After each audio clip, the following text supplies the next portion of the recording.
Haciendo el programa la semana pasada, estaba sucediendo en simultáneo esta cumbre, esta fantochada que hicieron de la cumbre por la paz en Ucrania, en la que no estaba invitada Rusia, que no participaron países muy importantes como China, por ejemplo, que los países BRICS se negaron a firmar, no es que se negaron, no firmaron la declaración final. Bueno, un montón de cositas y de condimentos que se pueden encontrar de esto que armaron desde el occidente colectivo, como le dicen algunos analistas. Nos parecía que era un tema interesante para poder abordar y ver cuáles fueron las cosas que se dispararon a raíz de. Y no sé, no, creo que en simultáneo entre Delphi y yo estábamos pensando más o menos en la misma persona. Y dijimos, ¿por qué no preguntarle? Y le preguntamos, charlamos con ella hace algún tiempo.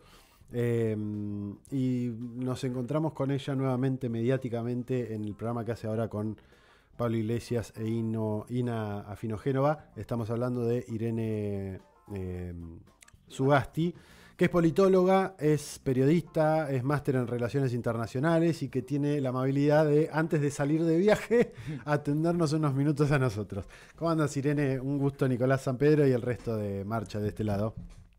Nicolás, Delphi, compañeras, qué alegría saludaros y permitirme que empiece saludándoos diciendo aguante los medios de comunicación y las periodistas y los periodistas valientes en estos momentos. Hoy que en Madrid, además, aquí yo me voy de viaje, pero sabéis que en Madrid hemos tenido un visitante bastante incómodo Por que, segunda vez. que por desgracia ha venido, le está cogiendo gusto a esto de venir aquí a la capital a decir salvajadas, pero bueno, que ayer se encontró con la resistencia de la comunidad argentina en Madrid, con la furia feminista que le plantamos cara, para recordarle que Milei no es bienvenido, no es bienvenido en Madrid. A ver, Irene, ¿qué lecturas es? Seguramente habrás escuchado algunas de las calificaciones que hacía mientras presentaba de esto que, por lo menos a título personal, me pareció una muestra más de esa burla a la inteligencia que hace el occidente colectivo, los gobiernos de Estados Unidos y de algunos países europeos o de lamentablemente muchos países europeos, que termina siendo como una especie de burla hacia todos nosotros y nosotras en algo que se plantea como propuesta de paz, pero que no tiene a los dos actores, que, bueno, en definitiva termina siendo una posición al lado de Ucrania para seguir alimentando una guerra.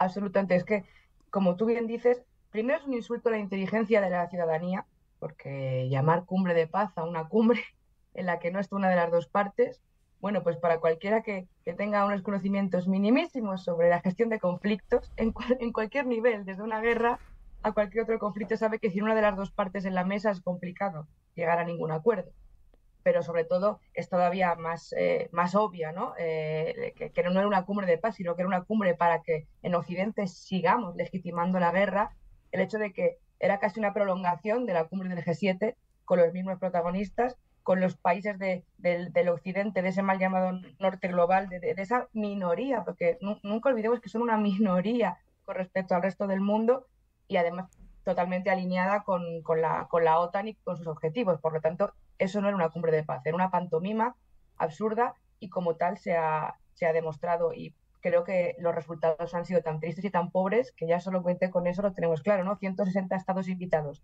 apenas 90 acuden, apenas 80 firman esa declaración final y además están las declaraciones tan importantes de países como Lula diciendo que él no es que aquel no consideraba que aquello fuera una cumbre legítima o como Gustavo, como Petro también diciendo lo mismo. México también un poco incidió en el mismo camino y bueno, creo que es una vez más una nueva muestra bueno, de quién nos está gobernando en Occidente y de lo desnortado que está ese norte global que está dispuesto a meternos a todas en un régimen de guerra salvaje que no para de escalar y que además tiene bueno, pues consecuencias para, sobre todo para las clases trabajadoras, que somos quienes ya lo estamos padeciendo en Europa, pero sobre todo quienes lo está padeciendo en los países en los que el conflicto continúa. Sabéis que China tampoco acudió por esto mismo que estamos comentando, porque es absurdo que no estuviera Rusia entre las partes y porque además en ningún momento, si nos vamos a lo importante, en ningún momento se estaba discutiendo ahí realmente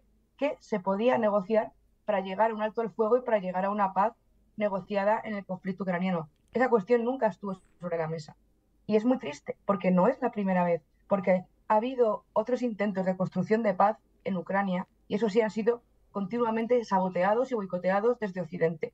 Y me remonto, fijaos, me remonto lejos, y hasta los acuerdos de Minsk de 2015, la primera vez que se intentó acordar una paz en la región del este de Ucrania, pero por aquel entonces en Europa a nadie le importaba aquel asunto, y quien lo saboteó activamente fue sobre todo Kiev, Luego sabemos que en Estambul en 2022, ya comenzada la invasión rusa en Ucrania de febrero de 2022, en Estambul también hubo un acuerdo de paz que está filtrado en medios norteamericanos, además, que se pueden leer los papeles, y en los que había un acuerdo de paz bastante lógico, bastante coherente, y Reino Unido obligó, y los Estados Unidos obligaron a levantarse de la mesa a los negociadores ucranianos y a sabotear aquello. Y cada vez se están poniendo condiciones más complicadas para poder llegar a acuerdos. Y lo que finalmente esta cumbre de paz ofrece como declaración no es ni siquiera, no es un camino para la paz, es un camino para la guerra. No está haciendo ningún tipo de condición o de circunstancia para que la guerra vaya a alguna parte. Si en paralelo además leemos, como hemos leído, nos hemos levantado hoy aquí con la noticia de que, por ejemplo, Rheinmetall, que es la empresa metalúrgica más potente de la industria alemana, va a reabsorber el 40% de su producción directamente a la industria de fabricación de armas. Bueno, ya tenemos la respuesta, ¿no? ¿Para qué servía esta cumbre? Pues para que siga, suma y sigue, suma y sigue, suma y sigue, y esto siga escalando y se sigan llenando los bolsillos, pues los de siempre. Una de las cosas que en esto también lo mencionábamos hoy, es algo que por lo menos para mí, vuelvo a hacerlo a título personal, me parece que es importante porque no es algo de lo que se esté hablando demasiado, y cada vez que se habla sobre fondos de inversión como BlackRock o como Blackstone o las empresas que financian y que juegan a la timba en Wall Street, están teniendo un rol muy, muy importante en el desarrollo del conflicto. Decías que esto fue como una especie de continuidad del G7. En el G7 está Larry Fink invitado como uno de los especialistas a hablar. Zelensky le propone a Larry Fink armar un fondo para la reconstrucción de Ucrania y para privatizar todo el gobierno ucraniano. Y me parece que muchas veces se termina hablando más de los gobiernos que de estos, que en realidad terminan siendo los jefes. Absolutamente. Además, creo que das una clave interesantísima, porque cuando en Europa nos bombardean metafóricamente, literalmente algunos, con que la causa ucraniana es la causa de la democracia, de los valores europeos, de qué país, qué tipo de Estado es Ucrania ahora mismo. Ucrania es un Estado destruido, fallido, donde cualquier oposición de izquierdas además está prohibida y no tiene cabida en el Parlamento, donde los elementos de la extrema derecha han cooptado las Fuerzas Armadas y las estructuras del Estado, donde el modelo de Estado al que aspiran pues, es un Estado ultramilitarizado y completamente dependiente de la inversión privada extranjera. La banca de reconstrucción ucraniana que Zelensky ha pactado es una banca que está por un lado BlackRock y por otro lado JP Morgan Chase. O sea, los dos fondos buitre van a ser los que van a captar los fondos que vengan desde Europa, que vengan de Estados Unidos, que vengan desde Canadá, para reconstruir el país para estos inversores.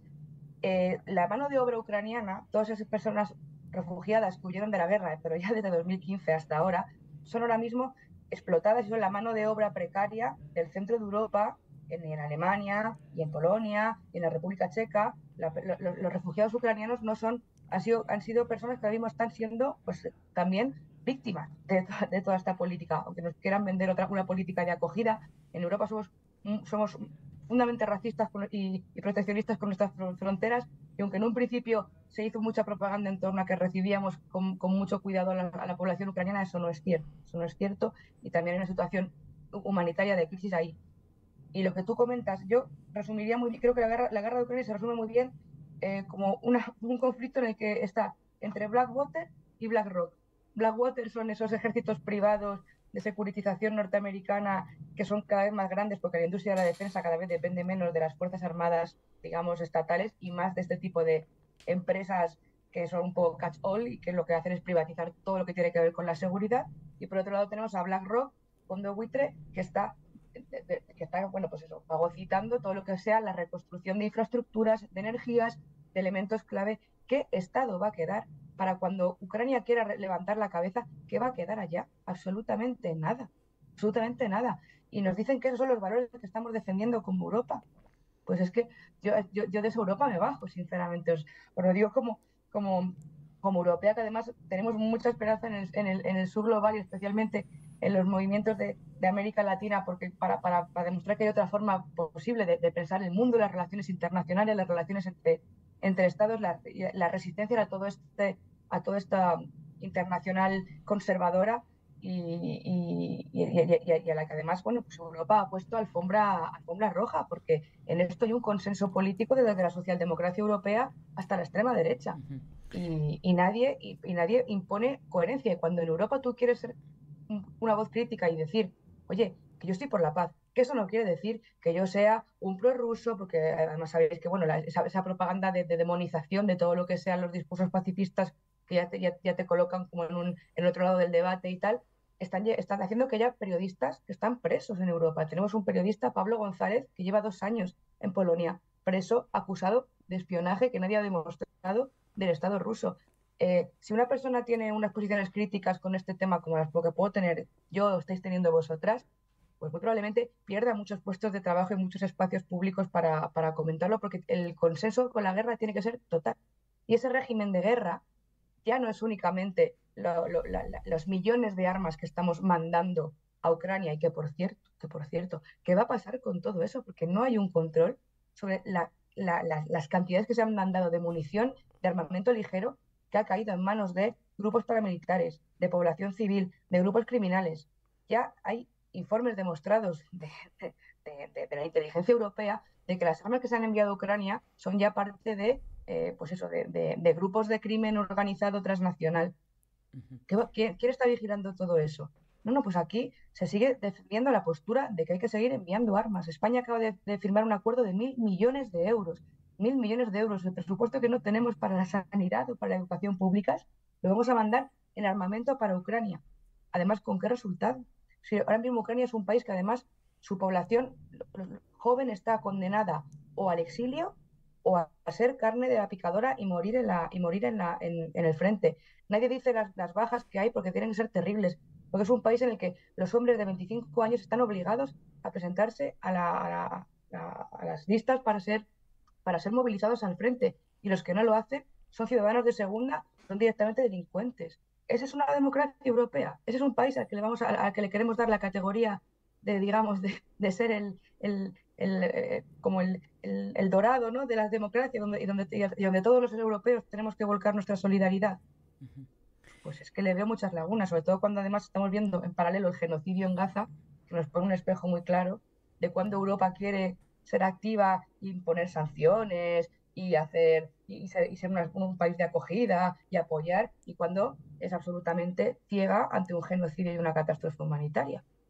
Irene, en este sentido justamente, ¿crees que le está haciendo y le va a seguir siendo un costo político también para los mandatarios europeos este posicionamiento que están teniendo con respecto a la guerra y a la supuesta paz en Ucrania? Digo, también teniendo en cuenta elementos como, bueno, lo que fueron los resultados en la Unión Europea, digo, en las elecciones, lo que fue también, bueno, el adelanto de elecciones por parte de Francia, de Inglaterra, digo.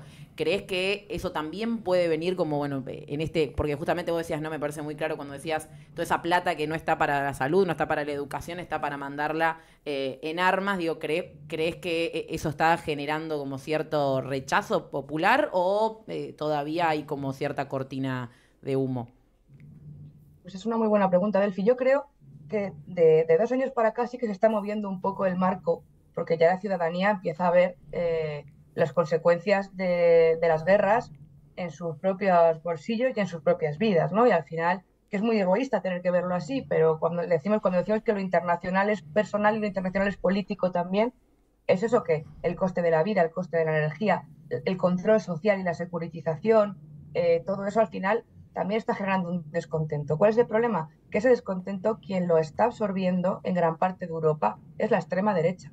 Y tenemos un Parlamento Europeo que la primera posición, 190 escaños, la tienen los conservadores europeos y la segunda posición la tiene la extrema derecha. Y bueno, como va dividida en dos grupos, pues esa segunda plaza, digamos, la ocupa la socialdemocracia. Pero si sumáramos los votos de los dos grupos de extrema derecha más los independientes, tenemos casi 140 escaños de extrema derecha radical gobernando en Europa.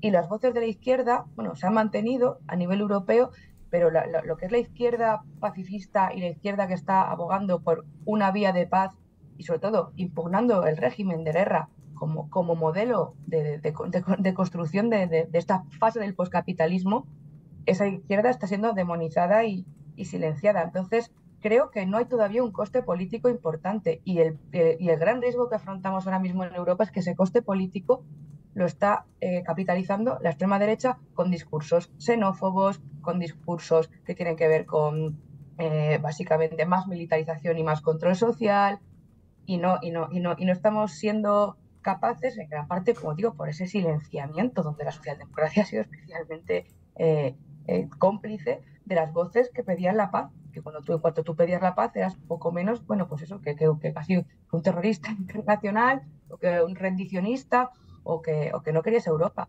Es muy significativo porque hace 5 años, 6 años, 8 años, la OTAN era una organización internacional denostada, en retirada y bastante cuestionada porque no se le encontraba una utilidad y ahora se ha convertido en el eje de la política exterior europea. Cuando nos dicen que Europa necesita o que está trabajando por su soberanía estratégica, pero por Dios, ¿qué soberanía es esa? Si nos hemos vuelto más otanistas y más atlantistas que el peor de los presidentes norteamericanos. Si ahora nos hemos enterado también esta mañana que muy probablemente, casi al 100%, la nueva presidencia de la OTAN la vaya a ostentar el expresidente de Países Bajos neerlandés, línea otanista dura, y la política exterior europea, la presidenta de un país báltico, no me quiero equivocar, Kallas, que es también línea profundísimamente dura en apoyo a la OTAN y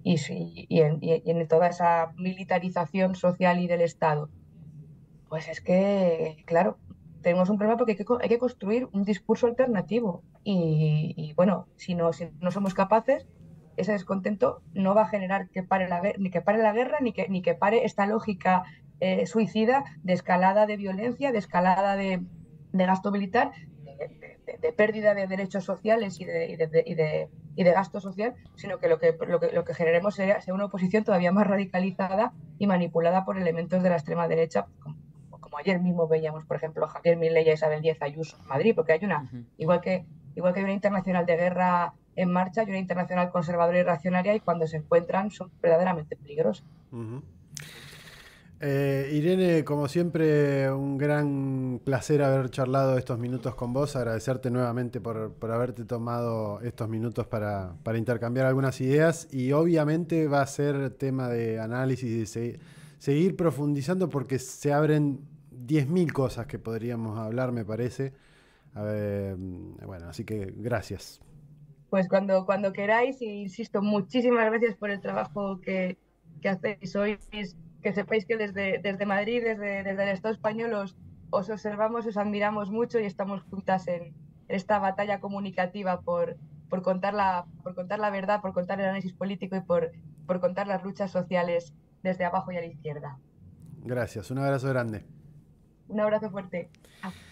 Muy bien, ahí charlábamos con Irene Sugasti, politóloga, periodista, máster en Relaciones Internacionales, que nos daba una mirada respecto de algo que está sucediendo en Europa. Nosotros lo contamos de acá, viéndolo a miles de kilómetros.